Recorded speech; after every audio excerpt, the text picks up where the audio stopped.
देश की राजधानी दिल्ली में एक बार फिर शर्मसार करने वाली घटना घटी है। निर्भया कांड जैसी ये घटना देखने को मिल रही है। दरअसल यहां एक लड़की से किया गया है और जिस मामले में दिल्ली पुलिस ने ऑटो ड्राइवर समेत 3 आरोपियों को गिरफ्तार किया है। पीड़िता का फिलहाल एम्स में मानसिक उपचार चल रहा है। आरोपियों ने घटना को रात 10 बजे से 11 बजे के बीच अंजाम दिया है। फिलहाल पुलिस ने आरोपियों की गिरफ्तारी कर ली है। पूरी की पूरी दिल्ली इस टाइम पे शॉक में, क्योंकि 2012 में 16 दिसंबर को जो निर्भया केस हुआ था ना, वो सबको फिर से याद आ गया। अभी 11 अक्टूबर की बात है, रात को 3:15 कह रहा हूँ, दिल्ली में फुटपाथ पर लड़की बैठी हुई थी जिसके शरीर पर कपड़े नहीं थे। उसके प्राइवेट पार्ट से खून आ रहा था, जगह जगह से खून आ रहा था। अब ऐसे में एक आर्मी ऑफिसर की उस पर नजर पड़ती है और वो देखकर ही समझ आता है कि नहीं, इसके साथ कुछ गलत हुआ है। और वो सीधे पुलिस को फोन करते हैं। पुलिस वाले जब आते हैं और दिल्ली एम्स में लड़की को भर्ती कराया जाता है। लड़की की मानसिक संतुलन भी कुछ ठीक नहीं था। वो कुछ किसी से बात नहीं करती। डॉक्टर्स पूछते, पुलिस वाले पूछते हैं तो वो किसी का जवाब नहीं दे रही थी। मेंटली थोड़ी सी अनस्टेबल थी। उसके साथ हुआ ही कुछ ऐसा था। तो डॉक्टर्स जब चेकअप करते हैं तो पता लगता है कि उसके साथ सामूहिक किया गया, कई बार किया गया। और डॉक्टर ये भी बोलते हैं कि अगर ये आर्मी ऑफिसर लेकर ना आते इनको टाइम से यहाँ पर ना, आपको ना इन्फॉर्म करते तो शायद ये लड़की बचती भी ना। ये लड़की कौन है? गुनहगार कौन है? गुनहगार पता है कौन है तुम्हें? मैं तुम्हें गुनहगार बताता हूँ। एक कबाड़ी वाला, एक भिखारी जो लंगड़ा है, एक ऑटो वाला। इन 3 बंदों ने मिलकर किया ये काम। पूरी स्टोरी क्या है, लड़की कौन है, पुलिस वाले कैसे पकड़ते हैं, इस सब के बारे में बात करते हैं। बट उससे पहले मैं तुम्हें एक चीज बताना चाहता हूँ। ये भी जो तुम केस देखते हो, आज ये हो गया कल वो हो गया, ये सब तो चलो फिर भी तुम समझते हो कि स्टोरीज है, क्या है, कहीं दूर हो रहा है। बट हम सबके बीच में हो रहा है सब कुछ। पता नहीं, तुम, मैं, हमारे यार दोस्त, सबके मन में कुछ ना कुछ अनकही कहानियां हैं। किन्हीं के साथ बचपन में और किसी के साथ अभी भी हो रहा है। जैसे एक अभी मेरा अनकही का जो अगला एपिसोड आएगा, अनकही मैंने एक शो बनाया है जिसमें तुम ही लोग, जो मेरे सब्सक्राइबर्स या कोई भी भारत का, मुझे मेल कर सकता है, मैसेज कर सकता है इंस्टाग्राम पर, अपनी स्टोरी बता सकता है उसके साथ क्या गलत हो रहा है क्या नहीं, और फिर उसको हम अपने चैनल पर डालेंगे ताकि लोग हेल्प कर सकें, कोई तो हेल्प करे। तो ये सुनो अभी एक लड़की के साथ क्या हो रहा है। मैं ये भरोसा रखूं कि मेरे घर वाले आके मुझे सपोर्ट करेंगे, तो ये होने से रहा। एग्जैक्टली मेरे फैमिली वालों के हिसाब से, मतलब मेरे घर वालों के हिसाब से, मेरे बड़े पापा, बड़ी मम्मी, मेरी मम्मी और जो मेरे कजिन भाई बहन हैं, उन सबके हिसाब से ये है कि जो मेरे पापा हैं वो दुनिया के सबसे बेस्ट इंसान। ये इंसान मेरे ऊपर का जो रिबन है वो निकाल करके लिटरली ये इंसान वहीं पे शुरू हो गया है। तुम्हारे पापा? हाँ, हॉस्पिटल में तुम्हारी बेटी है, ऐसा भी नहीं कि पड़ोसी की हो या फिर सौतेली हो, नहीं, तुम्हारा ही, तुमने पैदा किया, तुमने बड़ा किया। तो हर एक चीज की कमी के लिए मेरे ऊपर वैल्यू लगाई गई है। हर एक चीज, मैंने बोला मुझे कपड़ा चाहिए तो मुझे गलत तरीके से छुआ गया उस कपड़े के लिए। इस लड़की के साथ एक घर की बड़ी बेटी है, इसके पापा लगे हुए हैं। और अभी से नहीं, बचपन से। जब मैं 5 साल की थी तब ट्यूशन टीचर। उसके बाद जब बड़ी हुई, धीरे धीरे पापा से हेल्प मांगी तो पापा ने इसको बोला तू तो है ही ऐसी कैरेक्टरलेस। और पापा तब से अब तक कर ही रहे हैं। और मेल डोमिनेट समाज है तो ना माँ कुछ कर पा रही है, कोई कुछ नहीं कर पा रहा। तो ये जो पूरी स्टोरी है, इसका नेक्स्ट एपिसोड मैं लेकर आ रहा हूँ। मंडे को शाम 5 बजे डालूंगा पूरी स्टोरी कि क्या बात है। ये खुद अपनी आप बीती बताएंगे। तो शाम को 5 बजे मंडे को तैयार रहना। अनकही शो में बेसिकली मैं इसीलिए लेकर आया हूँ, ये कंसेप्ट ही मैंने इसलिए बनाया। इसमें मैं पता नहीं कितने लोगों से बात कर चुका हूँ। मैं आए दिन बात ही करता हूँ। तुम में से कोई उड़ीसा से, कोई दिल्ली से, कहीं से भी अपनी स्टोरी बताते, किसी के साथ कुछ हो गया कुछ हो गया। और वो तुम्हारे मेरे जैसे ही हो, बट किसी को बता नहीं सकते। किसको ही बताओगे? दोस्त यार, किसी को तुम बता नहीं सकते ये चीजें। तो इसीलिए मैंने शो बनाया ताकि तुम मेरे को बताओ और तुम्हारी आइडेंटिटी को गुमनाम रखा जाएगा, ताकि मास्क पहना दिया जाएगा। अगर यहाँ पर आकर बताना चाहते हो, मेरा एड्रेस मैं तुम्हें बता दूंगा, जो आसपास से है चंडीगढ़ के, तो यहाँ आके बता सकते हो। अदरवाइज फोन पे बता सकते हो, वीडियो कॉल पे बता सकते हो। तुम्हारी आइडेंटिटी गुप्त रहेगी, तुम्हारे दिल से एक बोझ हट जाएगा। तो मेल आईडी मैंने नीचे मेंशन कर दिया, इंस्टा आईडी मेंशन कर दिया, वहां पर तुम मुझे कॉन्टेक्ट कर सकते हो। जिस लड़की के साथ ये सब कुछ हुआ था ना, वो एक नर्स थी। अब डॉक्टर्स, पुलिस वाले, सबके सब ना बहुत हैरान है कि पुलिस वाले इसलिए हैरान है कि हम इस केस को सॉल्व कैसे करें, क्योंकि लड़की कुछ भी बोलने की हालत में नहीं है। वहीं डॉक्टर्स जितने मर्जी सवाल जवाब कर ले, वो लड़की थोड़ी सी मेंटली स्टेबल नहीं है, बिकॉज उसके साथ जो काम हुआ उसकी वजह से भी, और बहुत सारी चीजें हैं जिसकी वजह से वो किसी भी सवालों के जवाब नहीं दे रही थी, थोड़ा सा एक ट्रॉमा में थी। तो इसीलिए ना पुलिस कुछ कर पा रही थी ना डॉक्टर्स, और ये केस 21 दिन तक चला जब तक उस लड़की ने कुछ नहीं बोला, बिल्कुल चुप है। अब यहां पर आती है एसीपी ऐश्वर्या, वो बहुत अच्छा काम करते हैं। वो कहते हैं कि भैया इस लड़की को तो एनी हाउ मैं दिला कर रहूंगी इंसाफ। वो एक टीम बनाती है और कहती है, स्ट्रिक्टली बोलती है वो कि देखो किसी को खाना पीना भूख प्यास लग रही है तो भैया वो इस टीम का पार्ट नहीं बनेगा, तुम जाओ हम खुद सॉल्व कर लेंगे, लेकिन जो पार्ट बन रहा है स्ट्रिक्टली काम करना पड़ेगा और गुनहगारों को पकड़ना है एनी हाउ।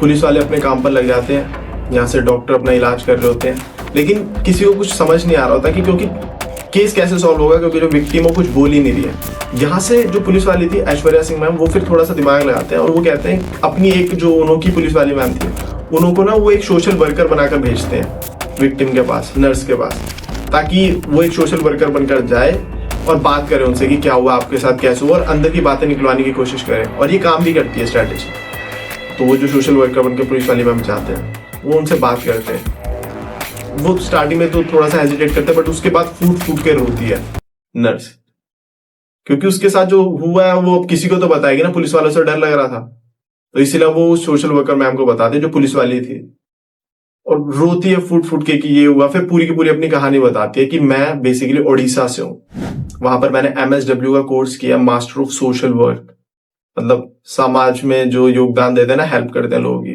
वो कोर्स किया। इसके अलावा नर्सिंग का कोर्स भी किया, कहती है। एंड उसके बाद वहां से ना उनको एक कॉल आता है दिल्ली से एक दोस्त का कि तुम वहां क्या कर रही हो उड़ीसा में, वहां तुम्हारा करियर नहीं बनेगा, तुम दिल्ली आ जाओ, यहाँ पर तुम अच्छे से काम वाम करोगी, यहाँ पर बहुत अपॉर्चुनिटीज हैं। तो ये बोलकर नर्स को बुलाया जाता है दिल्ली उसके दोस्त द्वारा। अब जब वो दिल्ली आ जाते हैं कि चलो ठीक है वहां अपॉर्चुनिटीज हैं, तो वहां वो अपने दोस्त के साथ ही रह रही होती हैं, बट वहां वो काम क्या करते हैं, वही अपना MSW का काम, सोशल वर्क करती हैं, गरीब बच्चों की मदद कर रही हैं, महिलाओं की मदद कर रही हैं, गरीबों की असहायों की मदद कर रही हैं, ये काम कर रही है वो दिल्ली में। अब तुम ट्रेजेडी देखो, इतना अच्छी लड़की जो समाज में इतना अच्छी चीज कर रही है, हेल्प कर रही है, उसके साथ वही भिखारी गरीब जिन्हों की वो मदद कर रही है उनमें से कुछ क्या कर देते हैं डबल। इससे बुरा क्या हो सकता है। अब वो जब ये काम कर रही थी ना दिल्ली में, तो वो बताती हैं कि कुछ टाइम बाद जिस दोस्त ने मुझे बुलाया था उसको ही मैं बोझ लगने लगती हूँ कि ये कुछ कमा वमा रही नहीं है, मेरे रूम में रह रही है, खा रही है, पी रही है, तो ये चीज अच्छी नहीं लगती। तो ऑब्वियसली बात है किसको ये अच्छी लगेगी। तो फिर जो नर्स थी वो वहां से शिफ्ट कर जाते किशनगढ़, वहां पर नन्स के साथ रहना चालू करते हैं। नन्स जो होती हैं वो भी समाज में ही योगदान करते हैं, मतलब हेल्प करना, गरीब बच्चों को खिलाना पिलाना, सब कुछ ये काम है ना। तो उनके साथ रहना चालू करती है नर्स, एंड वहां पर कुछ टाइम रहती है। बट क्या होता है कि मानसिक संतुलन था ना जो नर्स का, वो धीरे धीरे खराब हो रहा था, मेंटली अनस्टेबल हो रही थी वो। पता नहीं किस बात का प्रेशर था, क्या था, शायद काम नहीं चल रहा, कुछ भी हो सकता है, बट प्रेशर तो था, जिसकी वजह से ना बहुत टेंशन में रह रही थी वो। तो वो क्या करती है, वो नन के साथ भी रहना बंद करती है और वहां से चले जाते हैं। अब जो नन्स थी वो पुलिस में कंप्लेंट भी कराती है कि जुलाई 2024 में हमारे साथ एक लड़की रहा करती थी, बट वो हमारे साथ नहीं रहती, पता नहीं कहाँ चलेगी, कंप्लेंट भी कराती है। अब जो हमारी नर्स थी वो क्या कर रही थी कि वो सोशल वर्क वगैरह तो कर ही रही थी, उसके बाद अब वो वहां से जब नर्स का एरिया छोड़ती है तो वो कहीं भी रह रही है, जैसे मैंने तो बताया मेंटली अनस्टेबल हो गई है, पता नहीं किस बात से क्या था।